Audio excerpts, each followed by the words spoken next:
Good morning.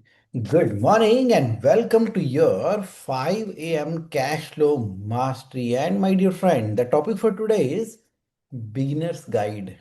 What is financial modeling, forecasting and budgeting? क्या बात करेंगे आज हम बात करेंगे ये आप जो बिजनेस कर रहे हो, इस बिजनेस के जो फाइनेंशियल नंबर्स हैं। Business is a number game. अब ये जो बिजनेस कर रहे हैं, बिजनेस की जो नंबर गेम है, ये कोई सेंस मेक कर रहे हैं? अरे प्रॉफिट होगा। कितना प्रॉफिट होगा? बहुत सारा होगा। कहाँ तक पहुंचेगी? क्या सेल होगी? ये काम करने में पैसे लगेंगे कितने? जितने पैसे लगेंगे ये आएंगे कहाँ से? ये पूरे के पूरे बिजनेस का फाइनेंशियल पैसे मनी की फॉर्म में, मनी की भाषा में अगर इसको ट्रांसलेट किया जाए तो जरा अगले 1 2 3 4 5 सालों के अंदर पैसे दिखाई कैसे देंगे? फाइनेंशियल मॉडल क्या है इसका, उसकी बात करेंगे। और फोरकास्ट कैसे करना होता है कि अच्छा कितने आएंगे, भविष्य तो किसी को नहीं पता। तो नंबर्स के भविष्य की फोरकास्टिंग कैसे करनी है? और ये फिर बजटिंग क्या है? तो फिर फोरकास्टिंग और बजटिंग में फर्क क्या है, बात करेंगे आज। ये बहुत ही दिलचस्प सेशन आज का रहने वाला है। आपको जैसे ही ऐसा एहसास हो कि यार ये ना, बड़े बड़े जब कोई चार्टर्ड अकाउंटेंट सीए का कोर्स करता है, एसीसीए का कोर्स कर रहा है, कोई कोई कोई सीएस है, कोई सीएफपी है, कोई सीएफए है, और इस तरह के जो जो फाइनेंशियल मॉडलिंग की बात करने वाले प्रोफेशनल्स हैं, वो बात कर रहे होते हैं कि कैसे जी अरिथमेटिक मीन निकालना है कि ज्योमेट्रिक मीन निकालना है। तो इसके अंदर स्टैंडर्ड डेविएशन कौन सी है, तो हम इसके अंदर रिग्रेशन के कैलकुलेशन कैसे करेंगे, इसके अंदर जो है वो इतनी ना ज्यादा किसी गहराई में जाने की जरूरत ही नहीं है। इंटरप्राइज वैल्यू क्या है, ये सारी की सारी टेक्निकल टर्म्स हैं, टेक्निकल लोगों के लिए। लेकिन उन टेक्निकल बातचीत को अगर simple day to day layman language के अंदर कन्वर्ट करके देखा जाए, तो बात तो सारे के सारे एमबीए और प्रोफेशनल जो हैं वो बिजनेस की कर रहे हैं। और बिजनेस से बड़ा खिलाड़ी बिजनेस ओनर के अलावा कौन हो सकता है?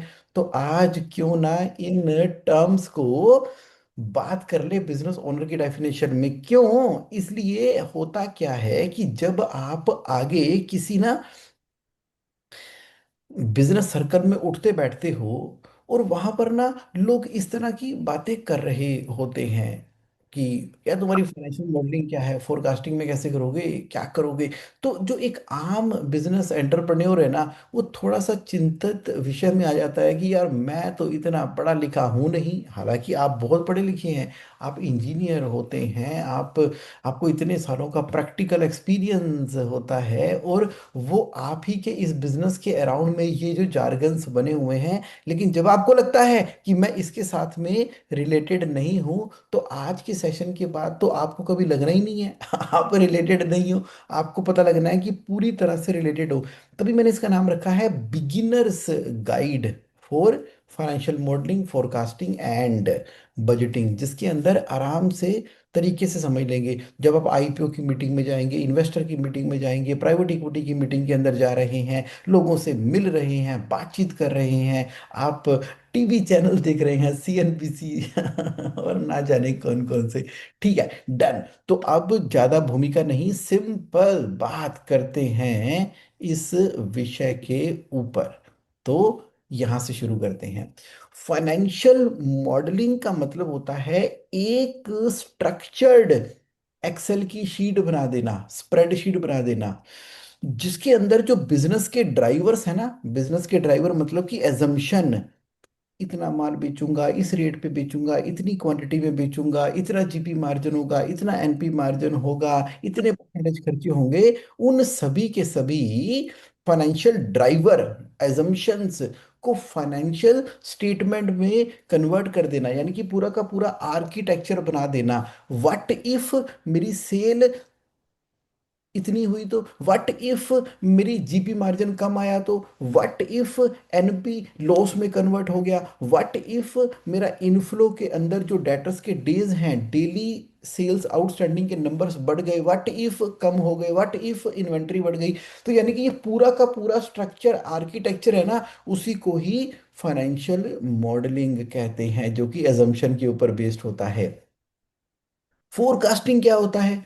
फोरकास्टिंग का मतलब होता है कि अब जो एजम्पशंस तो आपने लगा ली हैं, और जिस तरह के माहौल मार्केट में ट्रेंड चल रहे हैं, उसके हिसाब से क्या होने की संभावना है, फोरकास्ट करना। जैसे होता है ना कि मौसम की भविष्यवाणी, हाँ, वेदर फोरकास्ट सुना होगा आपने। उसी तरीके से बिजनेस फोरकास्ट होता है। बिजनेस फोरकास्ट के अंदर ना दो बिंदु होते हैं। पहला कौन सा होता है?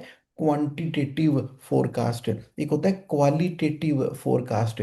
क्वांटिटेटिव का मतलब हुआ कि जिसको आप नंबर्स के रूप में, गणित मैथ्स के रूप में लिख सकते हैं, वो क्वांटिटेटिव फोरकास्ट है। कि ठीक है, 50 करोड़ आ जाएंगे, इसमें से सीजन जो है वो होता है फरवरी से लेके जून तक का, और उसके बाद इतने समय में इतने पैसे आने की संभावना है, और ये पैसे यहाँ निकल जाएंगे, बचेगा प्रॉफिट इतना, और लेकिन कैश फ्लो मेरा इससे ज़्यादा होगा या कम होगा, ये हम फोरकास्ट कर रहे हैं, भविष्यवाणी कर रहे हैं एजम्पशन के बेसिस के ऊपर। क्वालिटेटिव क्या होता है? कि देखो जी, जिस तरीके से आर्टिफिशियल इंटेलिजेंस आ गया, और जॉब की जो अपॉर्चुनिटी है, और जिस तरह से हमारे राजनीतिक समीकरण बन रहे हैं, उसके हिसाब से अब लग रहा है कि इंडिया ना एक मैन्युफैक्चरिंग का हब बनेगा। और वहाँ अब ये जो इंफ्रास्ट्रक्चर प्रोजेक्ट आ रहा है, उसकी वजह से डिमांड बहुत ज़्यादा बढ़ने की संभावना है। तो इस स्टेट ऑफ इंडिया कंट्री के अंदर अगर एक प्लांट को एस्टेब्लिश किया जाए, तो वहाँ पर संभावना है। ये क्वालिटेटिव एस्पेक्ट रहता है। तो क्वालिटेटिव, क्वांटिटेटिव, दोनों को ध्यान में रखते हुए आप एजम्पशन के बेसिस के ऊपर जो गणना करते हैं, उसको हम फोरकास्टिंग कहते हैं। जैसे कहते हैं ना, अरे भैया कुंभ का मेला लगने वाला है जो 12 साल के बाद है। तो यानी कि पर पर्सन जो वहां पर लोग आएंगे, अगर 1,000 रुपए का भी खर्चा होता है, तो इतने करोड़ का वहां पर बिजनेस होने वाला है। और मुझे वहां पर क्या करना है? ई रिक्शा सप्लाई करने हैं, कि मुझे खाने पीने का सामान सप्लाई करना है, कि क्लोथ गारमेंट करना है? तो वहां से आप आइडिया लगाना शुरू करते हो। जैसे अयोध्या के अंदर जब सुप्रीम कोर्ट की डिसीजन आई, फिर हुआ कि अगले 2 सालों के अंदर अंदर वहां पर मंदिर का निर्माण हो जाएगा, तो जो टूरिज्म इंडस्ट्री है ना, उन्होंने अंदाजा लगाना शुरू किया कि अच्छा ठीक है, ये डिसीजन आ गई है, ये कमेटी बन गई है, और अब ये मंदिर जी का निर्माण तो हो ही जाएगा। और वहां पर पूरे के पूरे जो इन्वायरमेंट तैयार हो रहे हैं, तो मुझे कौन सी जगह पे कौन सी जमीन खरीद के या अपने बिजनेस के लिए रेंट पे लेके, उसके अराउंड अपने टूरिज्म स्ट्रक्चर के लिए, बिजनेस के लिए क्या फर्क डालना है, ये सारी की सारी आप फोरकास्टिंग कर रहे हो। तो मेरी बात सुनो बिजनेस ओनर, जो आपकी कंपनी में आज सेल हो रही है ना, वो इसलिए हो रही है क्योंकि 1 साल पहले आपने सोचा था कि मैं ऐसे ऐसे करूंगा। आपका जो प्रेजेंट अभी राइट नाउ चल रहा है ना, ये पास्ट का फ्यूचर है। ये पास्ट का फ्यूचर है। और अभी हम जो प्रेजेंट में रहकर अपनी फोरकास्टिंग कर रहे हैं, तो अब जो फ्यूचर आएगा ना, फ्यूचर की फोरकास्टिंग करेंगे। तो वो बिजनेस ओनर बड़े ही इनोसेंट हैं, बड़े ही भोले हैं, जो सुबह उठते हैं, काम पर चले जाते हैं, और बहुत मेहनत करके आज एक कस्टमर को कन्वर्ट कर देते हैं। कन्वर्ट करने के बाद उससे एडवांस पकड़ लेते हैं, और उसके बाद अपनी कंपनी को चलाते रहते हैं। यानी कि वो बिजनेस एंटरप्रेन्योर भी रोज के रोज खड्डा खोद रहे हैं, और मतलब कुआं खोद रहे हैं और पानी पी रहे हैं, इसको बिजनेस नहीं कहते। ये बिजनेस एंटरप्रेन्योर का काम है ही नहीं।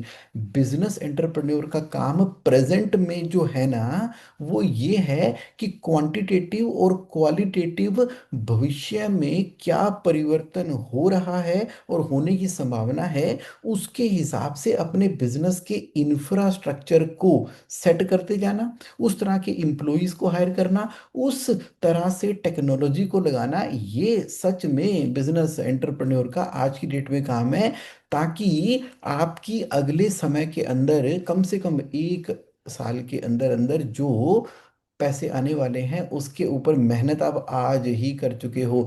किसान पहले बीज बोता है ना, उसके बाद हाँ आराम से उसका इंतजार करता है। तो जो फसल आज हो रही है वैसाखी पे अप्रैल में, उसकी अप्रैल की 1 तारीख को बीज डाल के 2 तारीख को थोड़ी रिजल्ट एक्सपेक्ट किया है। उसकी तैयारी पहले करनी होती है, फार्मिंग पहले करनी होती है। अच्छा, ये बात है। यानी कि डे टू डे ऑपरेशंस के काम किसने करने हैं? एग्जीक्यूटिव ने। एग्जीक्यूटिव अच्छे से काम कर रहा है कि नहीं कर रहा, उसके लिए कौन है? मैनेजर है। तो भविष्य का निर्माता कौन है? बिजनेस ओनर है। तो इसीलिए सेकंड वर्ड क्या हो गया? Forecasting, forecasting, forecasting. इससे आसान शब्दों में तो मुझे नहीं समझ आ पा रहा था कि मैं कैसे एक्सप्लेन करूं, तो मैंने अपने विचार रखे। तो फिर ये बजटिंग क्या होती है? देखो, फोरकास्टिंग के नंबर को थोड़ा टाइट कर दो।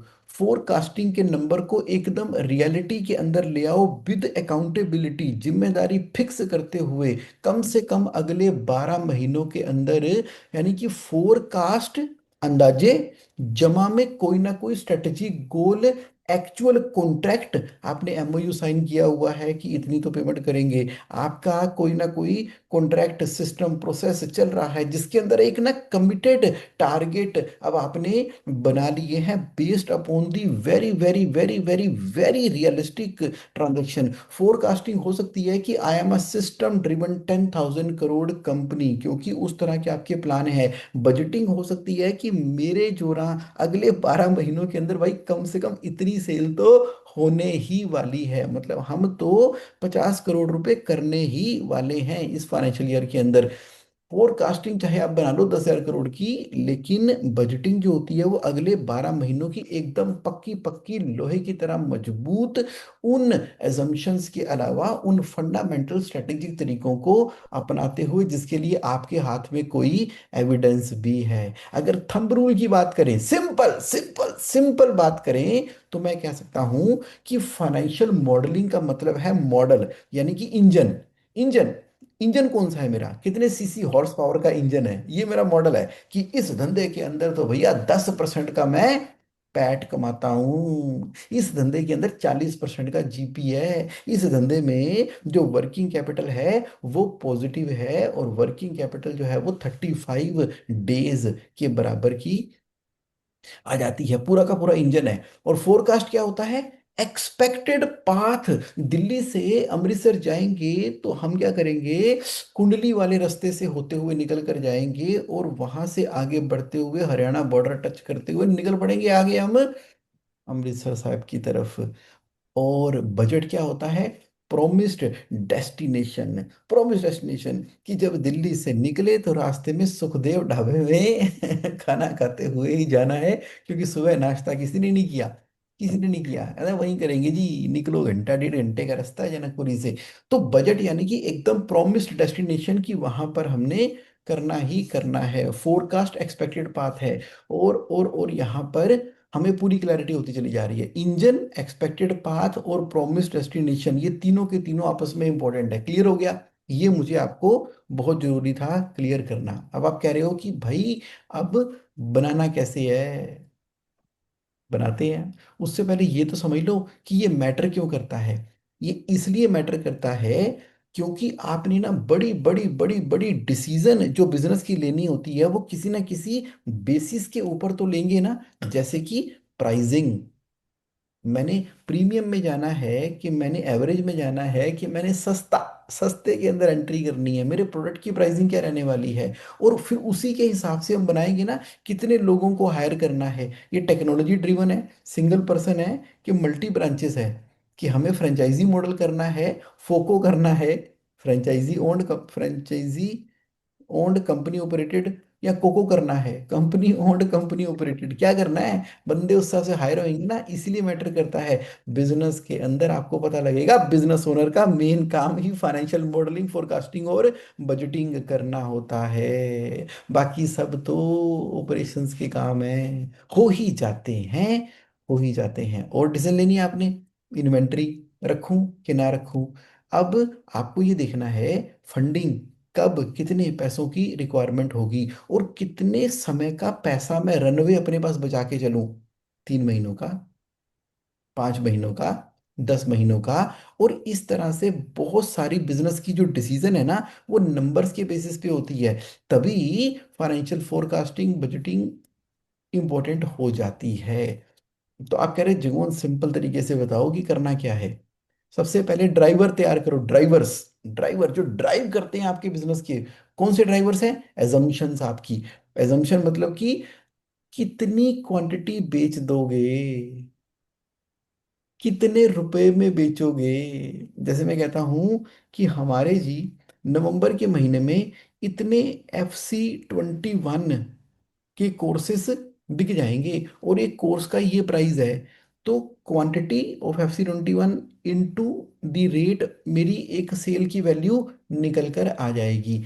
इतने रिटेनरशिप, इतने कैश फ्लो हेल्पलाइन, इतने अलग अलग जो हमने प्रोडक्ट बनाए हुए हैं। अब तो सर्विस प्रोडक्ट भी है ना। आप कहते हो कि इतनी बैटरियां, इतने इन्वर्टर, आप कहते हो कि इतने स्क्वायर फीट के अंदर पेंट कर देंगे, कितनी क्वांटिटी, किस रेट के ऊपर, ये एजम्पशंस ड्राइवर हैं किसको? फाइनेंशियल मॉडलिंग को बनाने के लिए। और ये जो आप बेचोगे, इसमें कॉस्ट ऑफ गुड सोल्ड कितनी आने वाली है? आप कहते हो इसके अंदर भी 60% तो मेरी कॉस्ट ऑफ गुड सोल्ड ही है। तो लिखो। अब अब जो बचेगा वो क्या बचेगा? ग्रोस मार्जिन बचेगा। सेल में से कॉस्ट ऑफ गुड्स सोल्ड निकाल दी तो क्या बचा? Gross margin. अब ग्रोस मार्जिन में से खर्चे निकाल दो, जैसे कि रेंट है, सैलरी है, एडमिनिस्ट्रेशन के खर्चे हैं, जैसे कि बिजली का बिल। तो ये सारे के सारे फिक्स्ड ऑपरेशनल खर्चे हो गए। फिर वेरिएबल ऑपरेशन खर्चे भी होते हैं, जैसे कि मार्केटिंग है, फ्रेट है। ये सारे के सारे खर्चे तो करोगे ना। अब जितनी ज़्यादा प्रोडक्शन होगी, जितना ज़्यादा आना जाना होगा, उतनी ज़्यादा फ्रेट होगी, उतनी ज़्यादा आपको मार्केटिंग करनी पड़ेगी। और कैपिटल एक्सपेंडिचर कितना लगाना है कि सेम प्लांट के अंदर 23,000 बैटरियां बन जाएंगी, और अगर आपने 50,000 बैटरियां बनानी है तो एक और प्लांट लगाना पड़ेगा। वो प्लांट कितने का लगेगा? 20 करोड़ का लगेगा। तो उसके लिए अंदाजा लगाना है आपको। और वर्किंग कैपिटल के अंदर ना तीन चीजें बड़ी इंपॉर्टेंट है, जिसको बोलते हैं डेली सेल्स आउटस्टैंडिंग, यानी कि debtor days, daily inventory outstanding यानी कि inventory days, daily payable outstanding यानी कि क्रेडिटर्स डेज। यानी कि फाइनेंशियल मॉडलिंग में वो डेटर डेज, इन्वेंट्री डेज और क्रेडिटर डेज को क्या बोल दिया? DSO, DIO, DPO। मतलब बात वही है, बात वही की वही है, उसको कहने का तरीका अलग है, बड़ा टेक्निकल बना दिया है। आप समझ रहे हो ना? सिंपल है जी, एकदम सिंपल है, एजम्पशन बहुत सिंपल है। और अब टैक्स कितना लगता है?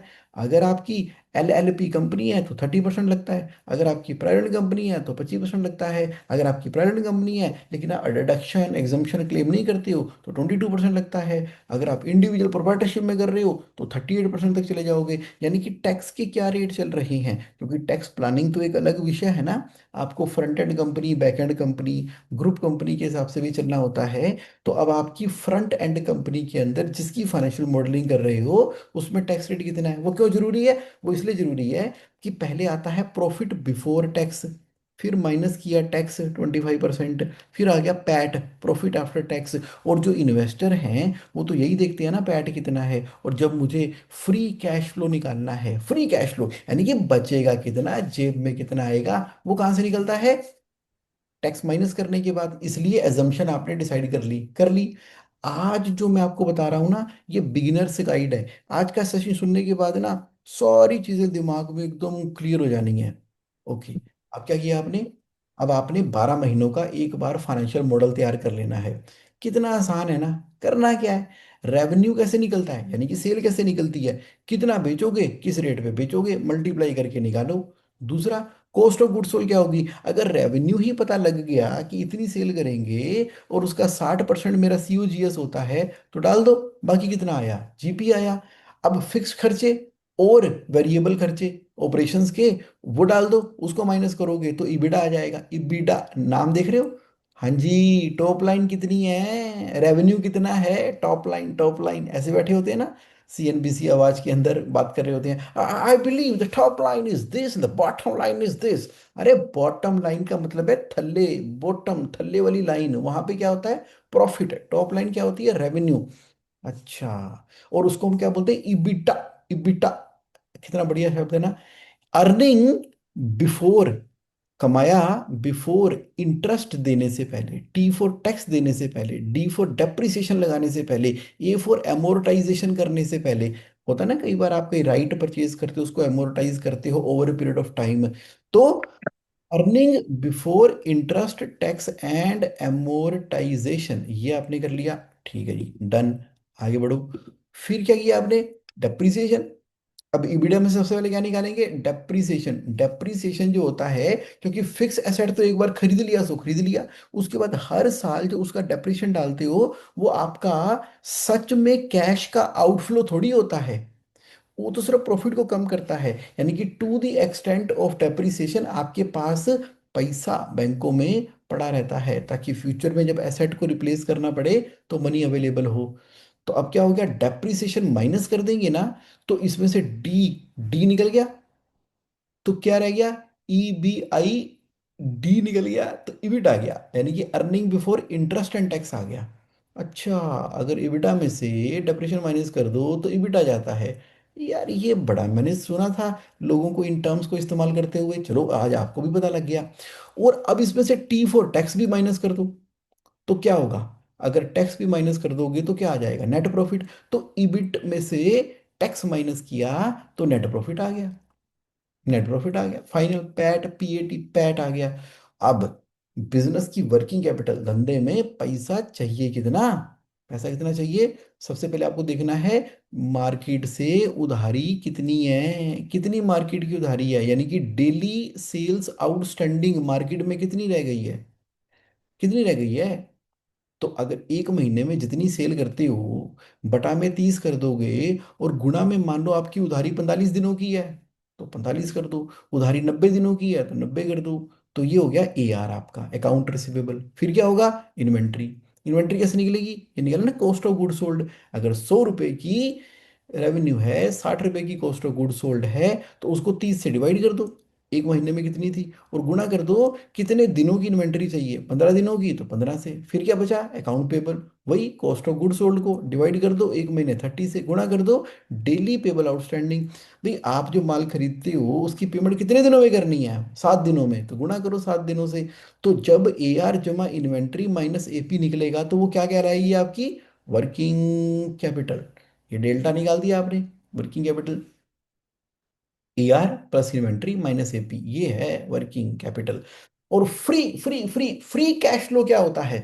फ्री कैश फ्लो का मतलब है कि जितना पैसा आपके बैंकों में पड़ा दिखाई देगा, आजकल बड़ा टर्म यूज होता है, okay right, what is your PAT, इतना है। अच्छा, आपका फ्री कैश फ्लो कितना है? अगर ये पता नहीं क्या ये पैट बोल रहा है, क्या ये फ्री कैश फ्लो बोल रहा है। फ्री कैश फ्लो का मतलब होता है कि भैया तूने जो है 4 करोड़ रुपए का प्रॉफिट तो दिखा दिया, कहाँ पे? किताबों में। भाई 4 करोड़ रुपए बैंक में भी पड़े हैं कि नहीं पड़े? वो बचे कि नहीं बचे? पैसे किथे ने, वो किथे रखे ही, वो केड़ी अलमारी च रखे पैसे? That is called free cash flow. यानी कि जितना प्रॉफिट आपने कमाया है ना, तो जैसे मैंने बताया कि डेप्रीसिएशन तो सच में थोड़ी आउटफ्लो होता है, वो तो जब आपने मशीन खरीदी थी तब पैसे निकल गए थे, उसके बाद तो एक एक एक आप प्रोविजन ही तो कर रहे हो डेप्रिसिएशन का, तो प्रॉफिट में डेप्रिसिएशन को जमा कर दो, कर दिया। लेकिन ये भी तो हो सकता है कि आपने कोई नई मशीन खरीद ली हो, मशीन खरीदने में पैसे तो लगेंगे ना, उसको माइनस कर दो।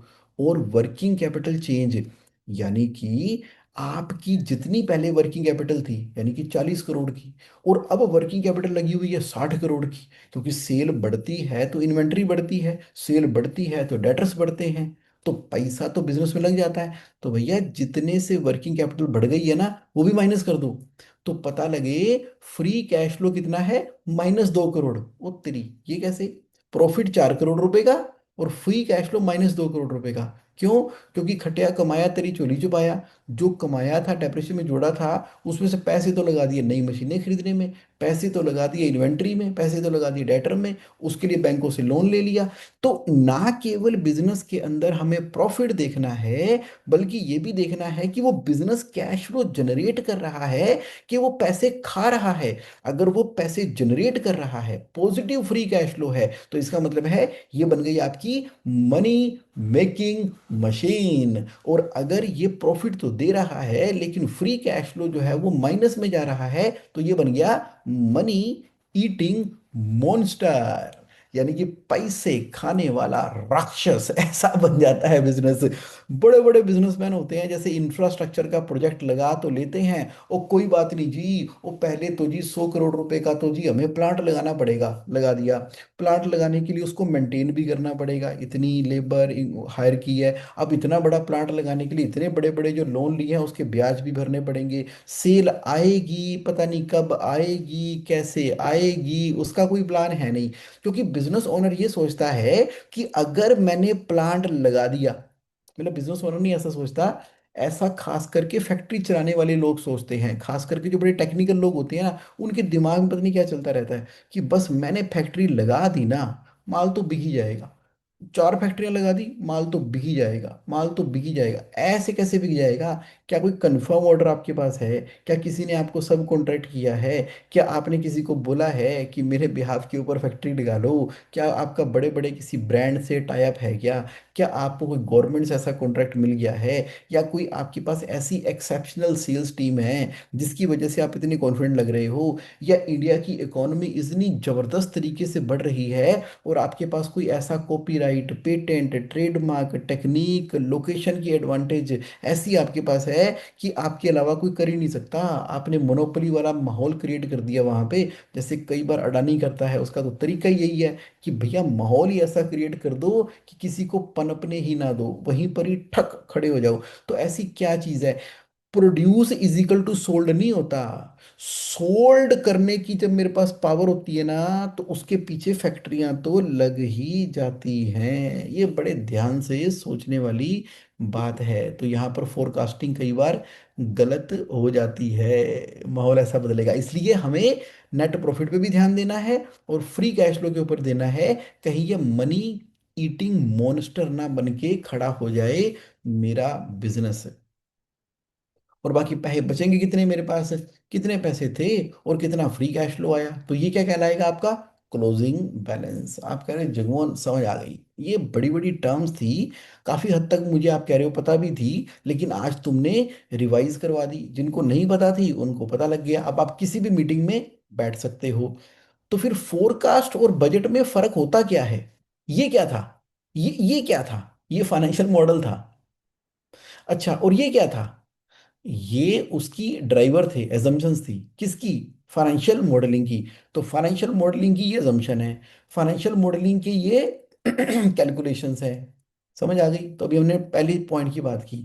तो फिर भैया जो दूसरे दो दो पॉइंट जगमोहन भाई बोला चला जा रहा है, वो दूसरे दो पॉइंट का क्या मतलब हुआ? तो मैंने बताया ना।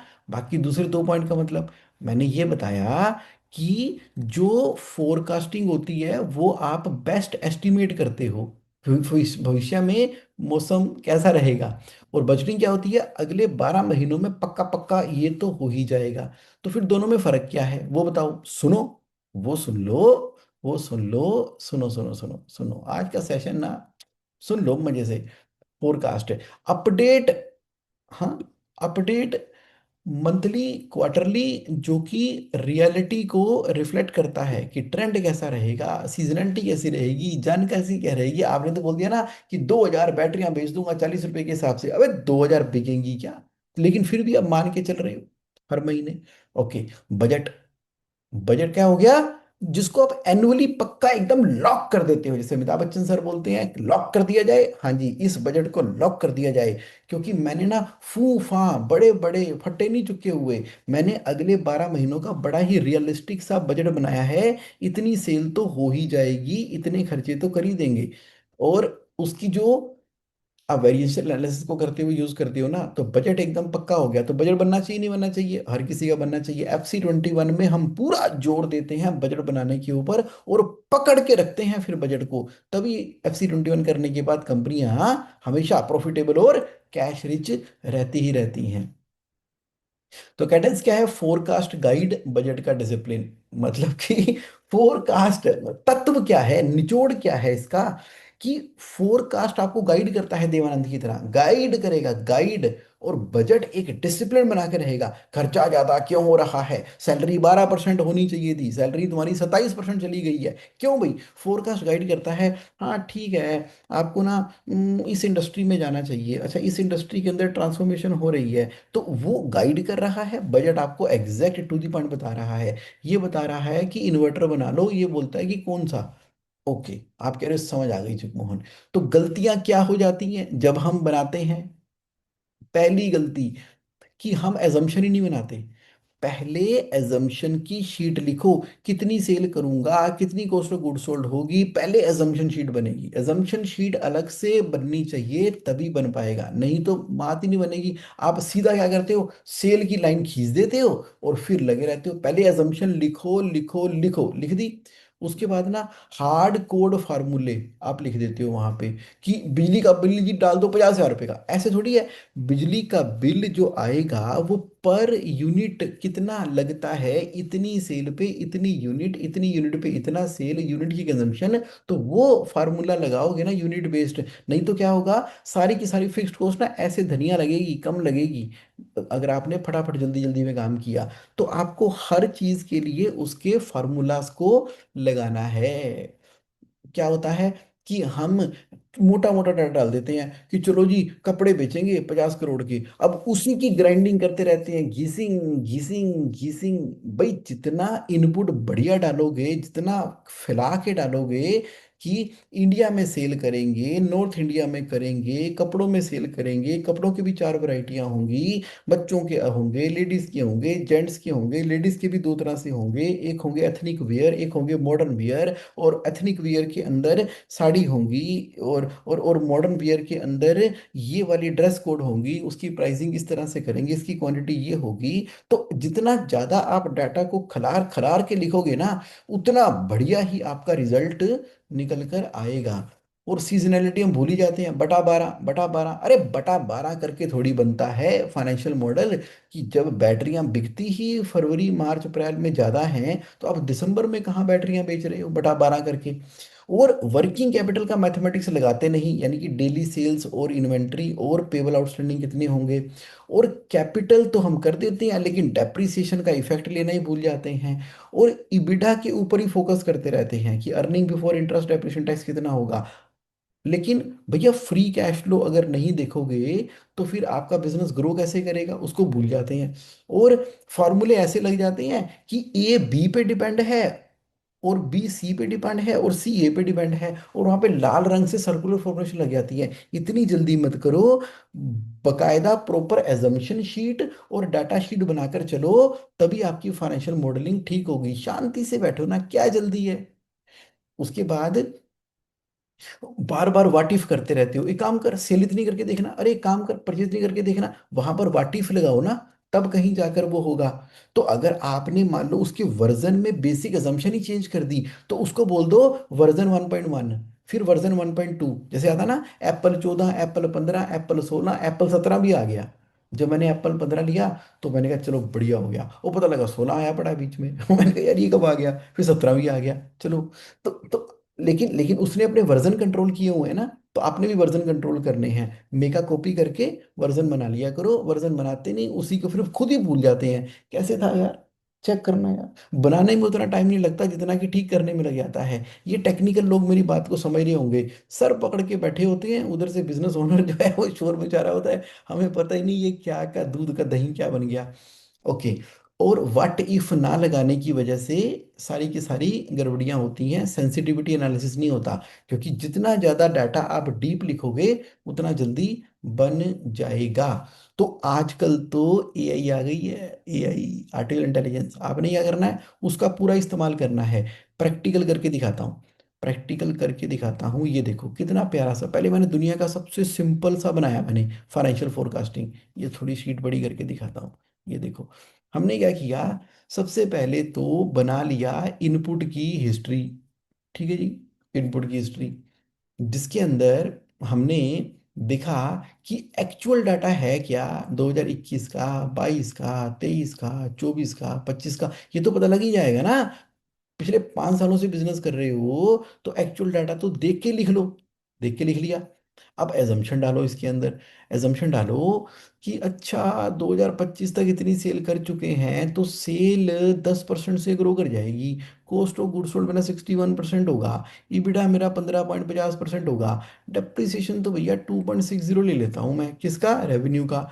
और कैपिटल एक्सपेंडिचर तो मैं अपनी सेल का 3.2% मान लेता हूँ। टैक्स मेरा 25% है। डेटर सेल्स आउटस्टैंडिंग 45 दिनों की। और डेली सेल्स आउटस्टैंडिंग मेरी 45 दिनों की। और मेरी 60 डेज इन्वेंट्री आउटस्टैंडिंग मेरी 60 दिनों की। डेज पेबल आउटस्टैंडिंग मेरे 45 दिनों के। अच्छा वर्किंग कैपिटल मैं ले लेता हूँ, जो रेट लगेगा 9% ले लो चलो, 11, 10, 9 जितना लेना हायर ले लिया मैंने। और टर्मिनल ग्रोथ जो है वो 4 की है, यानी कि मेरा जो टर्मिनल ग्रोथ का परसेंटेज लेना है, इन्फ्लेशन मान लो। और मेरा अभी जो लोन है ना वो इतने का है। और मेरी आज की डेट में जो शेयर आउटस्टैंडिंग है वो 340 है, लिख लिया आपने। अब कर दो फोरकास्ट, खट। फोरकास्ट हो गया ना, 26 में क्या होगा, 27 में क्या होगा, 28 में क्या होगा। फोरकास्टिंग कैसे निकल के आ गई, जो भी एजम्पशन ली है, एजम्पशन के अंदर 4-5 थी ना, 4-5 में अगर 10% की ग्रोथ होगी तो कितना हो जाएगा, तो 445 ही तो होगा। करके देख लो। बेस रेवेन्यू गुणा कितने से ग्रोथ किया आपने, 10% से। अच्छा, ये तो बड़ा सिंपल है। कॉस्ट ऑफ गुड्स सोल्ड कितनी है भाई, ये देखो, वो उसका परसेंटेज निकाल दिया तो जीपी कितना आएगा, इसमें से ये माइनस करेंगे, ईबिटा कितना होगा। अब अब उसमें से आपको खर्चे माइनस करने हैं। अब डेप्रिसिएशन कितना होगा, ईबिटा कितना, टैक्स कितना होगा, नेट इनकम कितनी होगी। तो मोटा मोटी आपको पता लग गया कि मैं अगले 5 सालों में कमाने कितना वाला हूँ। और मेरे पास फ्री कैश फ्लो कितना होगा। भाई रेवेन्यू में से कॉस्ट ऑफ गुड्स सोल्ड तो आपने कर दी। अब account receivable, inventory, account payable, working capital का इफेक्ट निकाल लो। पिछली वर्किंग कैपिटल से अगली वर्किंग कैपिटल, यहाँ से यहाँ में कितना फर्क पड़ा, 6618 का। यहाँ से यहाँ में कितना फर्क पड़ा, ये फर्क पड़ा। तो इससे आपको पता लग गया कि मेरा डेल्टा नेट वर्किंग कैपिटल कितनी है। अब आप क्या आ गया, एबिट आ गया, टैक्स निकाल दो, फिर आप उसके अंदर पैड निकाल दो, फिर पैड में से डेप्रीशिएशन एंड अमोर्टाइजेशन को ऐड कर दो, कैपिटल एक्सपेंडिचर को माइनस कर दो। और बाकी क्या बचेगा आपका, फ्री कैश फ्लो। पहले साल में तो लग गए, फिर positive positive positive positive, money making machine. क्या बात है जी, क्या बात है। अब वैल्यूशन क्या निकल कर आएगी, वैल्यूशन निकल कर आ गई अच्छी खासी, 5,42,265 करोड़ की। उसमें से 35,000 का लोन ऑलरेडी ले रखा, माइनस कर दो तो आपकी क्या आ गई, इक्विटी की वैल्यू। इसका मतलब है कि आपको क्या निकालना होता है, अगले सालों में, 1, 2, 3, 4, 5, अगले सालों में आप फ्री कैश फ्लो कमाओगे कितना, और डिस्काउंट कर दो। अगर आज किसी चीज की कीमत 1 रुपया है तो भैया 1 साल के बाद 10% का इन्फ्लेशन माइनस कर दिया तो 90 पैसे की रह जाएगी। 2 साल में 81 पैसे की रह जाएगी। 73 पैसे की रह जाएगी, 66 पैसे की रह जाएगी, 59 पैसे की रह जाएगी।